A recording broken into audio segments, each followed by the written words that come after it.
We are storytellers by nature, sharing with others what we experience, perceive, and believe of life, our joys, adventures, our losses. We tell ourselves stories as well. Some leave us trapped by false beliefs and self-doubt. But there are also stories of persisting, exploring, and rising above. Stories of uncovering the truth, enabling powerful transformation and triumph. These are those stories. These are your stories.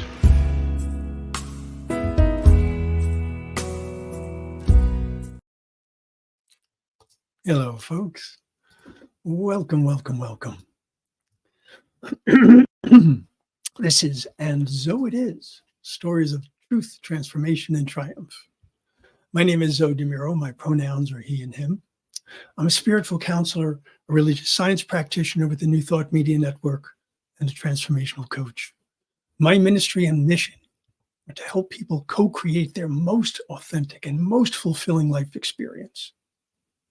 I am truly honored and excited to bring this to you the first Saturday of each month, 11 a.m. Mountain Time, 10 a.m. Pacific.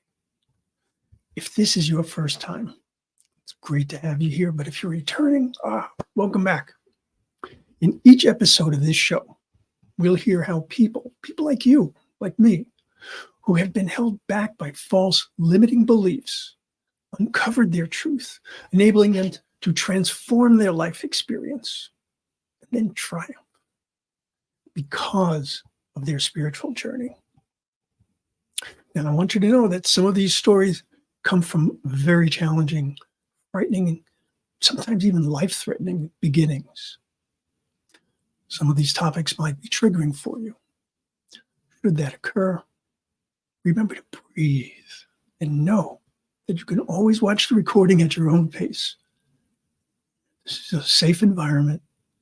Keep yourself comfortable and safe. But know this, when you are ready, the exploration of your own life has far greater rewards than you could ever imagine. And if need be, you can always reach out to me for support. All right, now let's get to today's episode.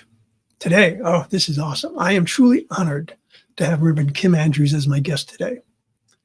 Reverend Kim's professional career spans a wide range of industries, from fitness and wellness to training, development and investigation of federal employment discrimination complaints. And in 2018, she began serving as the spiritual leader of Unity Saxe in Saxe, Texas. Her ministry has since expanded to shepherding others to inner peace through her healing modality and peace initiative called the 8945 for Peace. Since 2013, Rev Kim has led sacred sharing groups and an online grief support group. She's coached men and women in the art of transformational storytelling. And speaking of storytelling, Reverend Kim is also part of the wonderful trio of Real Talk Sisters, whose show airs on the New Thought Media Network every Tuesday at 1 p.m. Mountain Time. Please help me welcome Reverend Kim Andrews. Hi, Zoe. Hi, Reverend Kim. Good to see you. Good to see you too. Thank you for asking me to do this. My pleasure. So, because we are talking about working from a place of false beliefs, a place of limitation to a place of triumph, we need to have a starting point.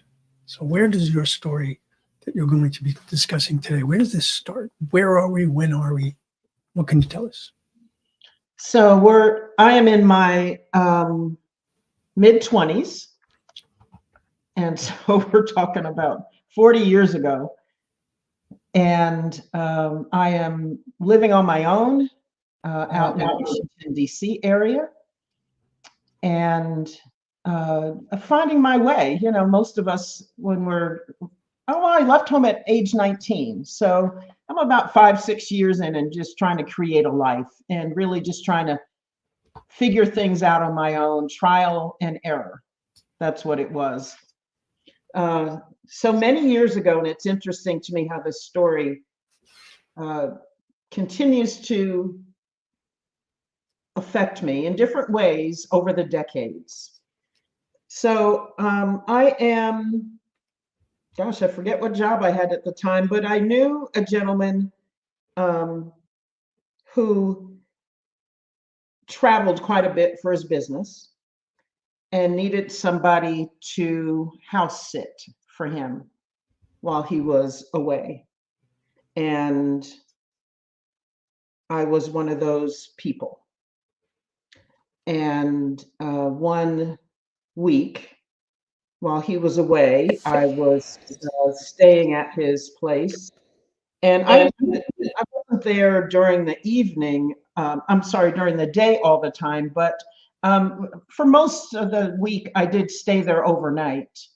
And one night he came home.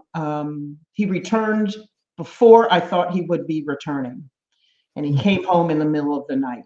It was very dark. It was winter. I was asleep. And I heard someone in the house. And so my radar was kind of going off, my spidey sense that there's somebody. And then I heard his voice. And he came into the room where I was staying, a guest room. And he sat down on the bed, which was very strange. I kind of, my spidey sense kind of going on. I kind of felt adrenaline running. I was physically frozen because I felt something different. So I had known him for several months and had experience with him in, I think I attended a couple of his business meetings, I think, and I'm not quite sure what my role was there, if any, or if I was just a part of that and just kind of watching. I'm not sure now, it's so many years ago.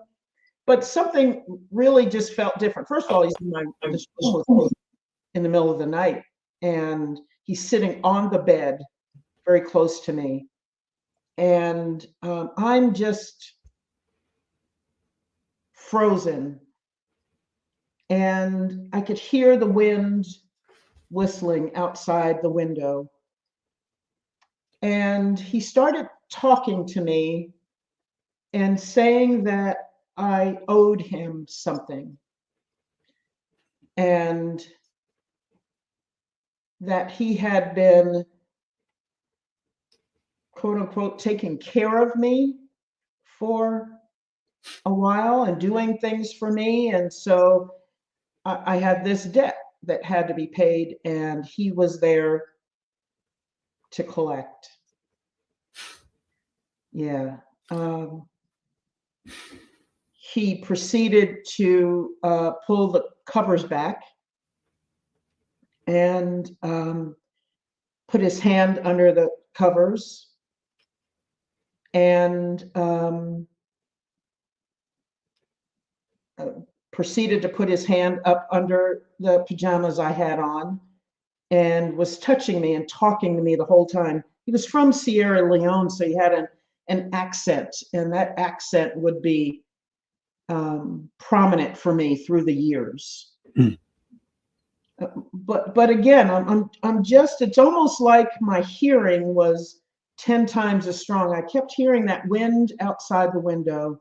His voice just seemed so enveloping in the room, like it was covering me. And I'm still frozen, thinking, what's happening? This should not be happening. I don't want this. I was frightened, and yet, what's the other word? Confused. I'm trying to make sense of what he's saying to me, because up until this moment, I had trusted him. Mm.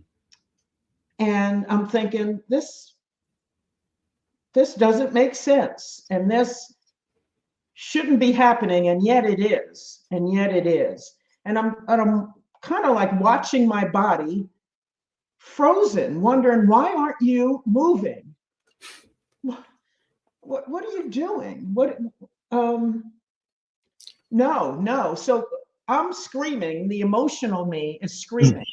My body is just either not hearing me or can't hear me or something, or doesn't want to hear me. And he's still touching me, and he's trying to pull down my underwear. And that's when I was going to say lost it, but I probably gathered myself. I got combative, and I fought him and was able to get away from him. And I just got up and I ran, pulling my clothes around me, ran into the kitchen, and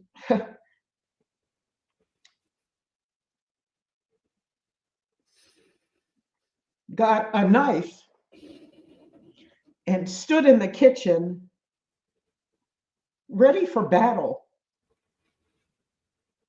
So I thought, I'm not doing this. I'd never in my life been in a physical altercation. Never. But that night I thought,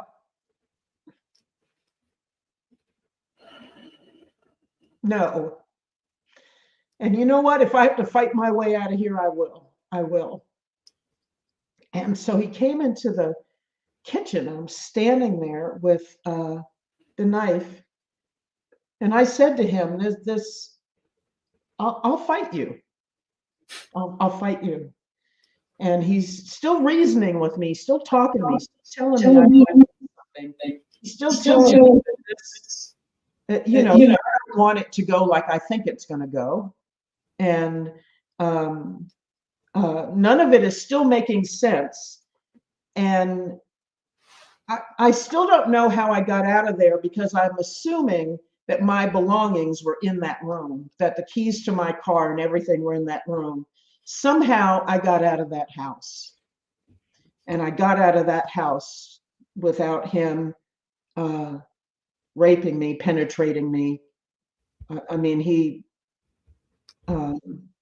did some damage, but somehow I got out of there. And to this day, I can't tell you how I got out of that house. Mm-hmm. So I don't know if I did try to hurt him and he just let me go. Maybe he wasn't used to being fought. I don't know, Zoe, but I got out of there, and I went home. And about a week later, actually, I do know where I was working. Gosh, it's all kind of becoming clear in this moment. I was working at a health club at the time, and in a women's health club. And I was at work, and my shift was until 9 p.m. And it was cold out, and the wind was whistling, and I was hearing all this outside the window, and I became dysfunctional. I couldn't leave work. I couldn't walk to my car. And I remember sitting in the corner of the room on the floor, holding myself and weeping. And I ended up calling a friend to come get me. And they had to come to get me and take me home. And the next day I called the Rape Crisis Center and asked for help. And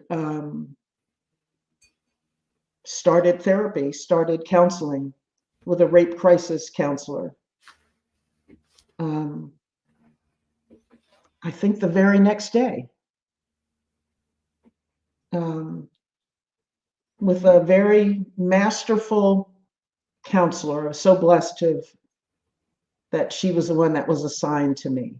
And then that journey of healing began. So let's just take a moment here. And breathe. Yeah. Okay. Hmm. I want to remind people that when we're dealing with these types of stories, it's important to be able to recall them. It's important to be able to understand them, but we're not going back and living them again. There's a difference. Hold to your presence. Hold to being here and now. Mm-hmm. All right. So, frightening, horrible, to say the very least. But it was a catalyst. In some way, it required more from you. So, what happened in your heart, in your mind, that even got you to the point where you were able to make that phone call? Because that was courageous, perhaps even more courageous than the knife. Yeah, yeah. So I think the fact that I got because until I made that phone call, I thought I was doing okay. I thought I was managing. That's an interesting word. Uh, but I don't think the gravity of what happened had hit me until that moment. And I had cues, like I said, that night at work, I heard the wind whistling outside. It was cold out. I had shut off all the lights in the building, and I was getting ready to head out, and so I was enveloped in darkness again, like I was that night, the assault. And so everything came rushing back in that moment. And until then, I might have just been in a fog. I don't know that I was really managing. I think I was just showing up at work, coming home, going through the paces, but I don't know that I was really present. Mm-hmm. I think we can, and the human brain is like this. The brain allows us to function even when we're not functional. But I needed to go to work, and that was my routine, and the brain knows that. The brain knows routines. It also knows what will help us feel safe, even when we don't really feel safe. And the brain knows, your mind knows what will enable you to get through and function, even though you're not functioning well. And so in that moment, in the corner on the floor at work, I was dysfunctional, and I knew that. And that totally unnerved me, because up until then, I had always been quite the fighter and quite proud of my ability to white knuckle it through anything. Until then, I had never been quite vulnerable with myself or felt that vulnerable in a situation where I thought I should be okay. The guy who assaulted me, he's not here now. I'm not logically, I'm thinking, I'm not back there again. I should be okay, and yet I was not. My heart was breaking. My heart was broken. My mind was trying to grapple with what happened, and it could not without help. And so that's why I made the call. I thought, I got to be able to live. I'm supporting myself.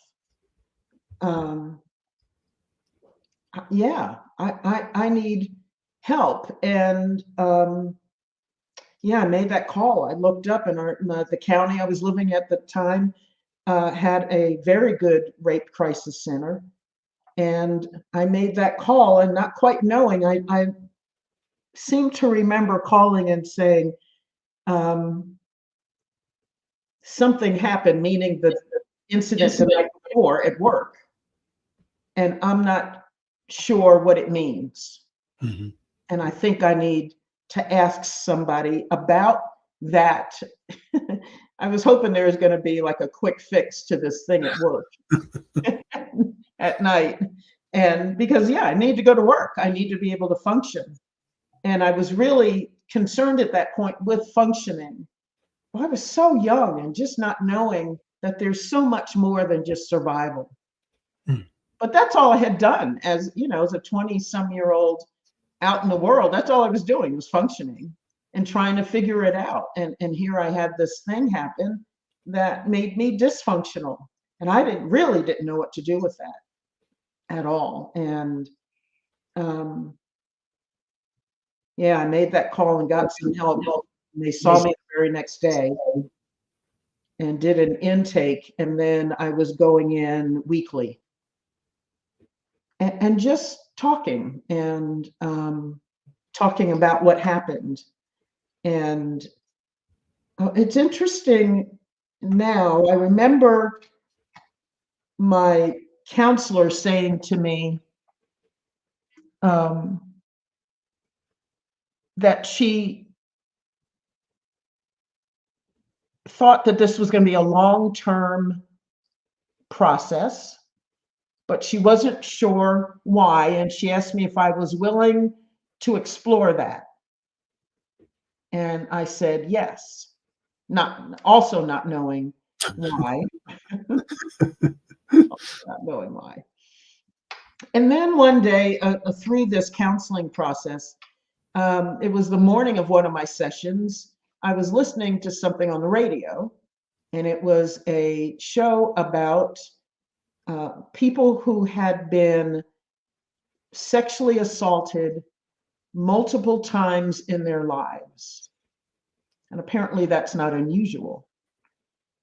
So the person who was talking said something had happened, I think 3 or 4 times in their lives over a number of decades. And I remember at the time not really thinking anything specific about that. But I went into my session, and my counselor, her name was Winona, said to me, she said, something's different today. How are you feeling? How are you really feeling? She said, it feels like there's something you're not saying. And I said to her, I heard a radio program this morning about someone who was sexually assaulted numerous times in her life. And then I said, and that happened to me. Mm. And I'm just talking. I'm just, stuff's just coming out of me. And she said, when else did something happen other than this most recent incident? And I said, I was sexually assaulted as a child. And she took a deep breath and she looked at me and she said, did you hear what you just said? And I kind of looked at her and I repeated what I said, and I started to weep. And she let me cry. And that took a while. And she said, when I was kind of gathered myself I was breathing more regularly then, and I don't know how long I sat crying. And she said, what do you remember, if anything?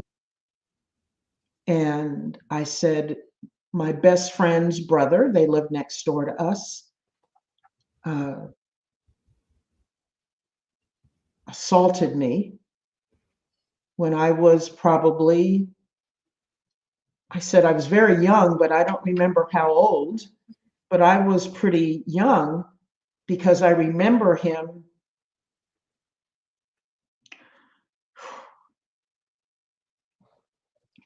picking me up and standing me on the dining room table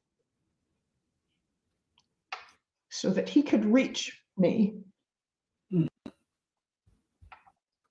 more easily. And so we paused again. And so that story unfolded over some months. And then we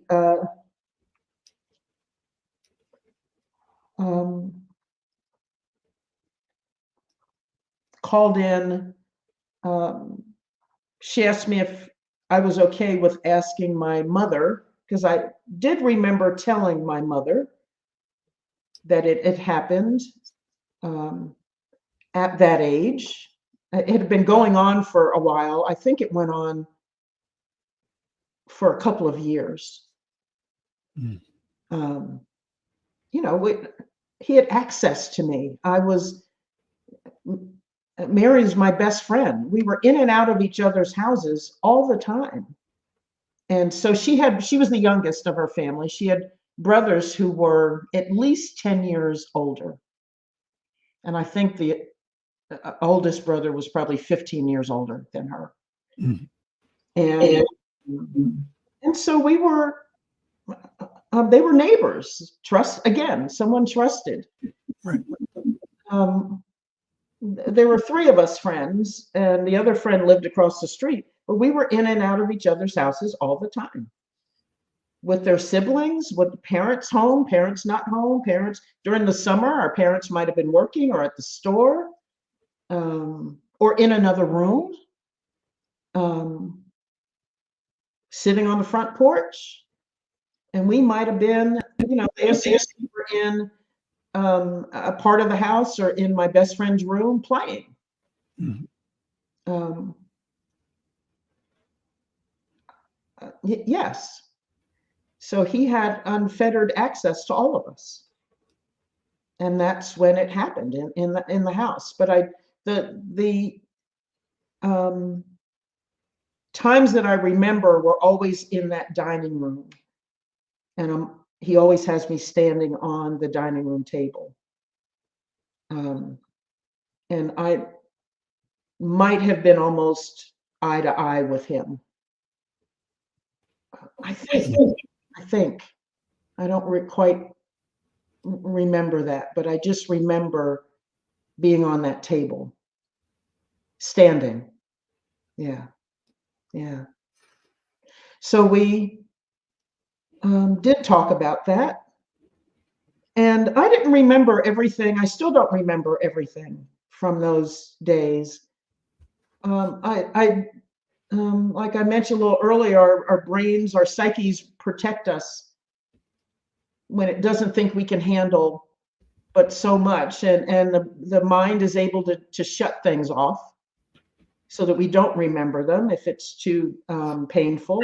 So I don't know if I'm not remembering them because it's not necessary, or I'm still not ready to remember it all. I don't know what that is. I don't have a need to know what it is right now, because I do trust that if it is going to come up, it'll come up at a time when I'm ready for it. And I'm in an environment where it's okay for it to come up. Mm-hmm. I either have someone who can help me with it, or I will have the resources to help me with it. Oh. Yeah, it's a lot like, I mean, we're talking about grief, you know? Absolutely. And there is no timetable for grief, and there is no wonderful curve that we can look at and say, oh, it's going to go like this. Yeah. When we are ready and we are able to deal with an aspect of it, yeah, pops. Yeah, there's a tremendous amount of grief with something like this, because you just don't grieve what happened and the physical things that happen. This is, in each instance, it was somebody I trusted, and somebody I felt safe with, and somebody I thought I knew. And so there's this huge feeling of betrayal and disbelief, and even though you don't want to believe it, it happened. And you keep saying, really,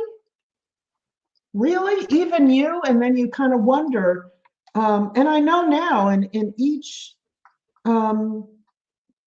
well, in the incident in my 20s, he groomed me. He saw me as a mark. He knew that about me. And he groomed me over those months. Mm. So he's a predator. And so was my friend's brother. He's a predator. He knew that. He knew that he had access to us. He knew when to victimize us. He knew that he was telling us that we couldn't tell, and that Right. nobody was going to believe us, Right. and that I'm your best friend's brother, and this is not bad. We're just doing something together, and it's okay, even though your body is screaming, this isn't okay. This isn't okay. And he was, it was painful, and he was hurting me. And even though, and this is the dangerous thing about sexual assault, that some of it can be pleasurable. So you feel betrayed by your own body, and there's that grief there. You know, that your body is responding to something that your mind is saying should not be happening. And you're questioning and blaming yourself for the fact that it is pleasurable in some ways, and your mind is not. There's a conflict between body and mind and spirit there. So you have several parts of you screaming different things at the same time, and you don't know what to do with it, especially as a child. Mm-hmm. Even as an adult, I would imagine, because here I was in my mid-20s, knowing that something is happening, should not be happening, but somebody I trust is now victimizing me and betraying me, and my body is frozen at the same time as I'm being victimized. Just a mixed bag of shit. Deep shit. Plain and simple. Yeah. Were you able to talk to any of your friends or your family about this? So I did tell my mother. Apparently, when I was when this was happening with my best friend's brother, I'm having trouble saying his name in this moment. His name is, I think it was Alexander. There was more than one brother. So my mother told me that I reported it to her. And apparently there have been problems with these brothers before, that the police in our town, we lived in a very small town then, knew about them. And apparently they had been either suspected of crimes. I don't know that they had to do with victimizing children or not, but apparently my mother told me that they knew that these guys had guns, other weapons. There had been weapons charges, I believe, but I don't know that they ever went to prison, been convicted of anything, and ever been to prison. So I do remember at one point being taken to a place that was a playroom that had a huge mirror on the wall, and I was in there with my brother and sister, and we were just playing, and I remember thinking something was odd about that mirror. It was just huge. It was bigger than any mirrors, like almost the length of the wall that we were in, the room that we were in, and we're playing, and I remember feeling that there was something behind that mirror. It was just a feeling, because I'm young. I'm apparently between the ages of 6 and 8, and that's what my mother told me. And so we're playing, and we were in there. I don't know how long, but I remember playing and not quite. I should be excited by all the toys in this room, and yet something's up with that mirror. And my mother told me that there indeed was someone behind the mirror. It was a two-way mirror. There was a psychologist or psychiatrist. And apparently, I don't remember if both my mother and father were there or if it was just my mother. I don't remember what she said. But they deduced by watching me play with my siblings that I was okay and that nothing, yeah, there was no damage done and that I was playing normally and I was okay. But again, so this, I was born in 1958, so we're talking 1960s. And we know so much more about child sex abuse now than we did at the time.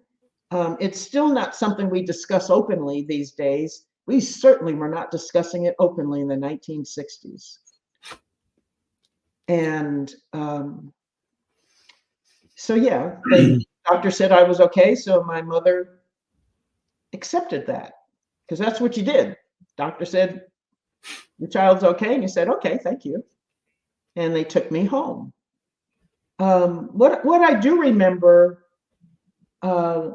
later is that in my younger years, and again, I'm not recalling the age, I was probably still in grade school. I know I was in grade school. And so I remember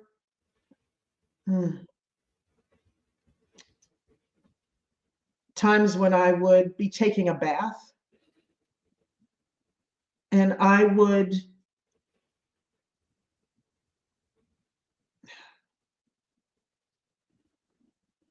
create these scenarios and I'm kind of playing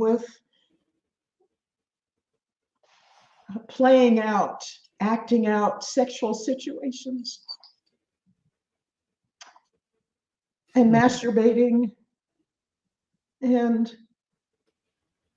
I'm acting out what had been done to me. And I just remember that over the years. And I remember one couple of times, I don't know how many times it happened, my mother was outside the bathroom door and she was saying, stop that, don't do that, come out of there. But she never came in and held me or stopped me or talked to me or explained what was happening or nothing. She just admonished me from the other side of the door and said, don't do that, that's wrong.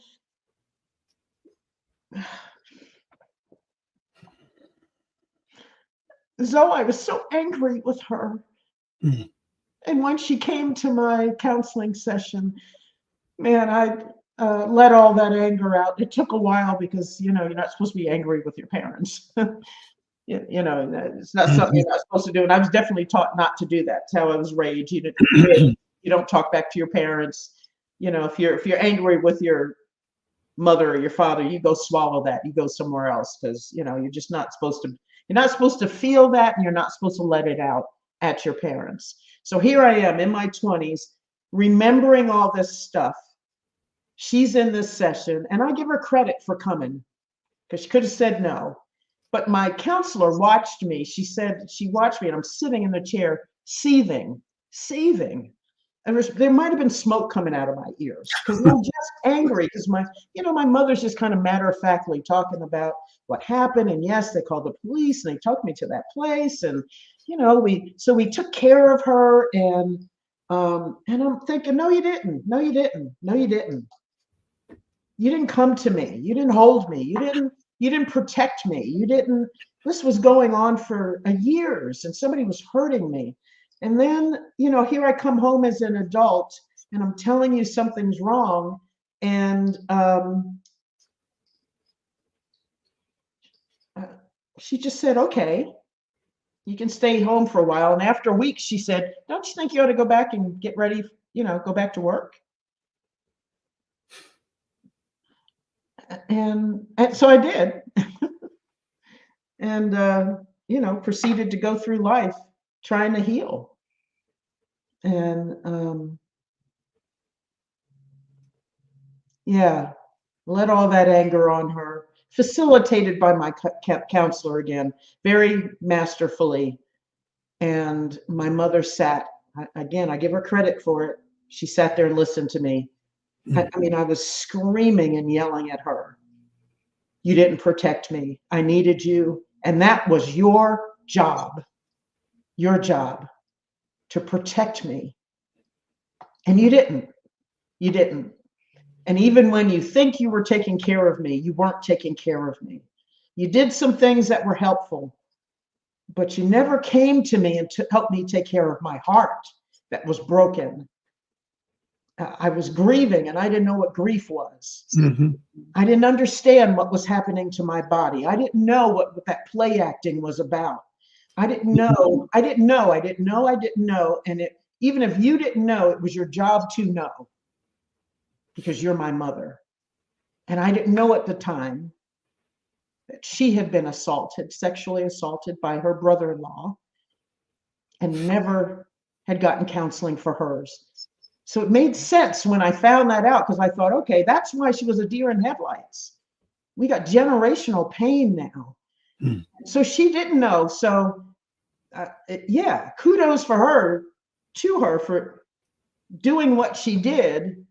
And that was probably painful for her, to be able to take care of her child the best she knew with her own pain.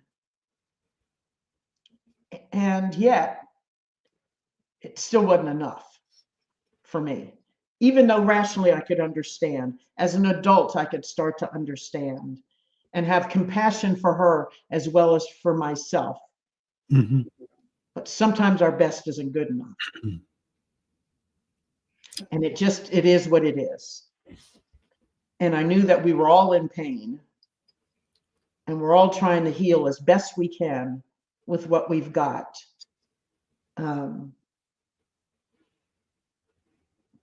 Seeking help. Yeah. How old were you at that time when you had that conversation, or rather that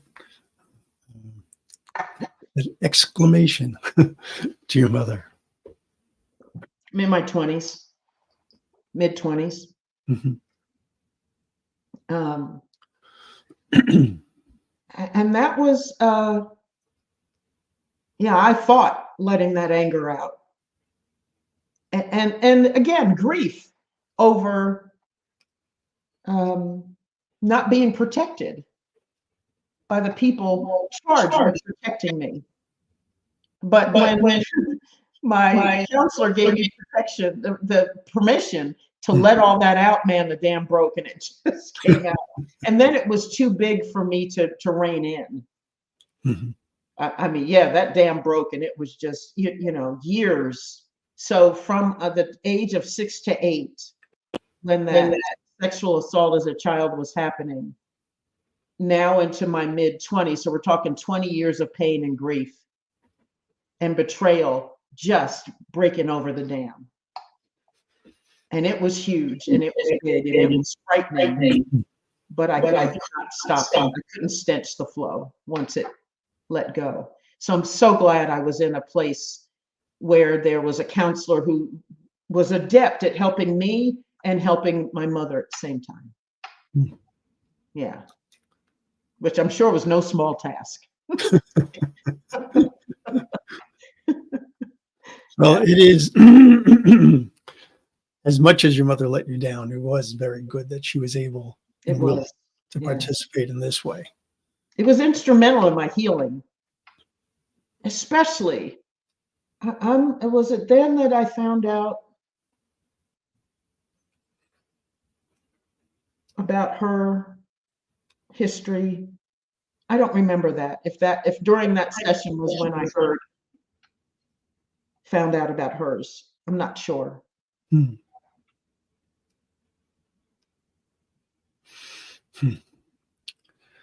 I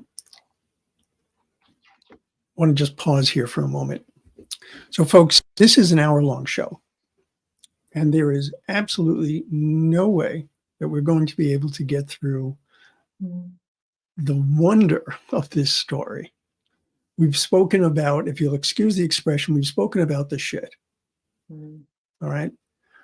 We're going to see as this story continues, though, that we're going to turn that into fertilizer. There's a lot of fertilizer. We're going to grow something beautiful out of that. We are. There's a lot of beauty that has come out of it. Yeah. Yeah, absolutely. So, so we see that with all that has gone on, Reverend Kim, that there must have been a plethora of false beliefs and limiting beliefs that came out of that experience. And certainly from the time that you were a young child until you were in your 20s, I mean, there was a lot of pain and suffering that went on in there. Mm. And, you know, those of us who have been abused know the pain of the abuse. But oftentimes we add suffering of our own on top of that.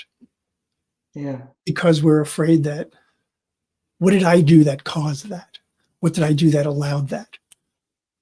Or I can't tell anybody about this. Or if anyone knew, they would think they would think horrible things of me. Mm-hmm. So that's suffering that we throw in on top of ourselves. And then for those of us who repress and hold it all in and try to ignore it, more suffering. Yeah. Right? It just festers. Mm-hmm. You know, and like, unfortunately, like anything that's festering, it needs to be lanced. It needs to be cleaned. Mm-hmm. And it's disgusting. Mm-hmm. When it is clean, oh, Yeah. beautiful. It is beautiful. So I want to just, first of all, acknowledge your courage for telling this story. Acknowledge the courage of that little girl. Acknowledge the courage of that 20-something woman. Yeah. And acknowledge the courage that comes with each and every revelation and each and every advancement in your life. You know, in New Thought, there's an expression that there is nothing to be healed, only to be revealed. And while I've heard that expression, I kind of say that the revelation that healing is in the revelation. Yes, so indeed. Mm-hmm. The healing comes about because of the revealing. Mm-hmm. So it's not an either or, it's sort of a both and. So we do have a lot to talk about in terms of those limiting beliefs and what happened then. We have a lot to talk about in terms of how you were able to discover your truth and how you were able to move forward. And obviously, there's no way we're going to be able to cover that today. Mm-hmm. So would you be willing to come back for another show? Absolutely. Yeah. Wonderful. Wonderful. How's next month sound to you? That is probably good. Let me look at the date.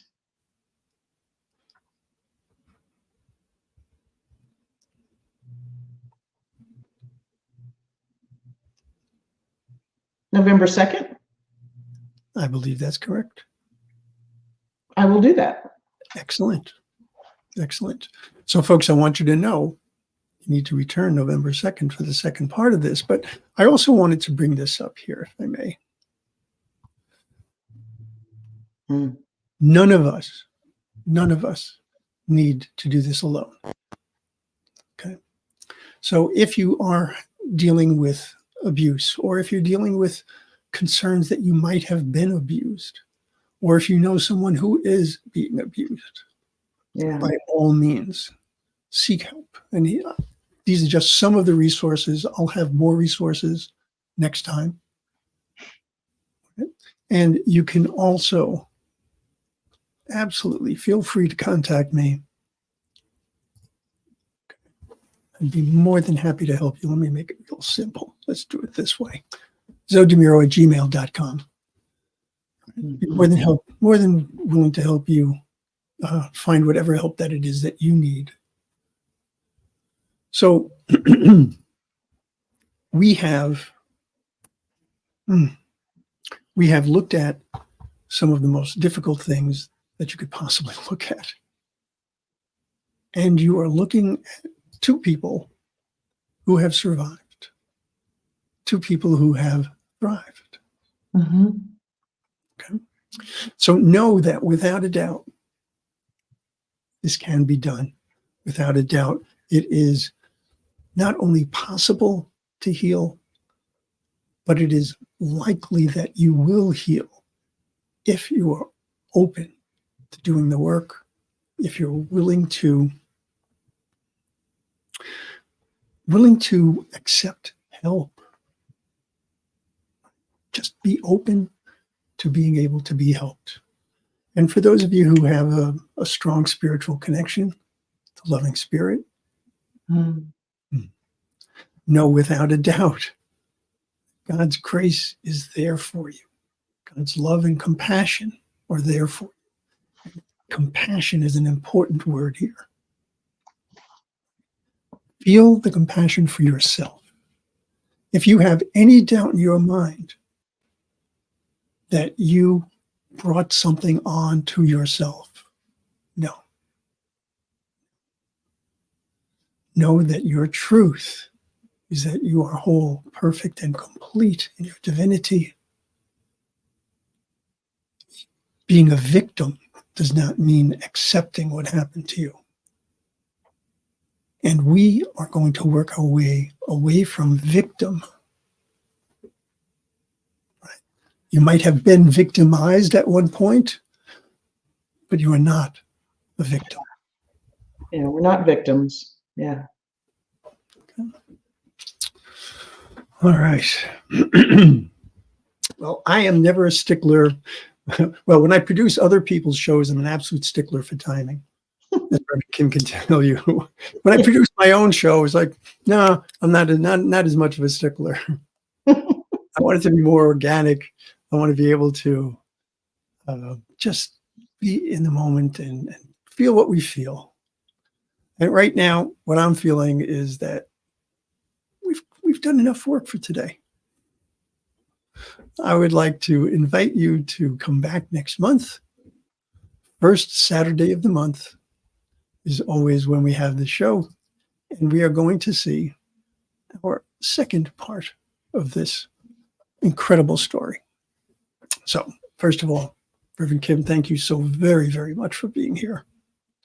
It meant the world to me, and I'm absolutely positive that we're going to be able to rejoice when we get to our second part. We will, yes. Mm-hmm. Yeah, so the healing process is not easy, but it's so worth it, because the freedom that I have now, emotionally, spiritually, mentally, physically, is just, you can't, it's priceless, absolutely priceless. And so, yeah.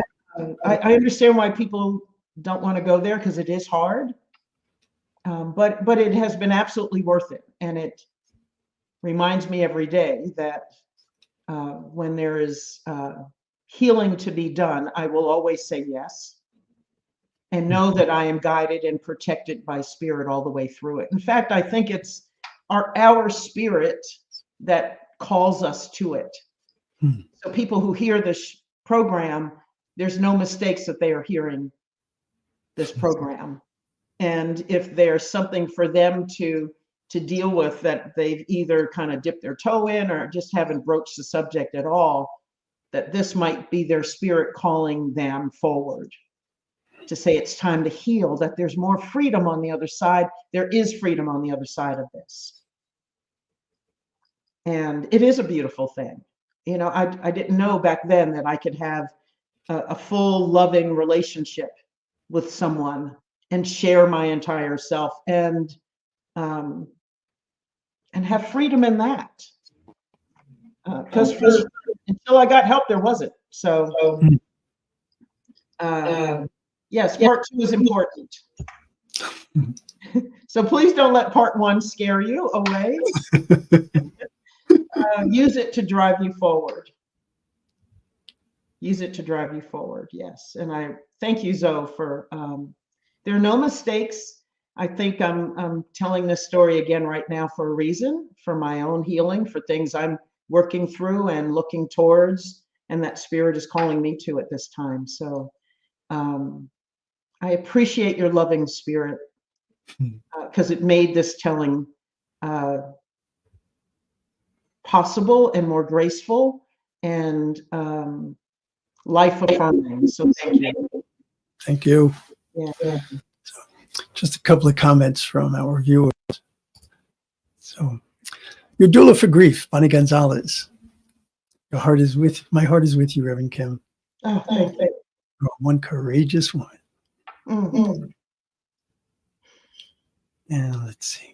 Jennifer Jane Jones. Thank you, Reverend Kim, for your story.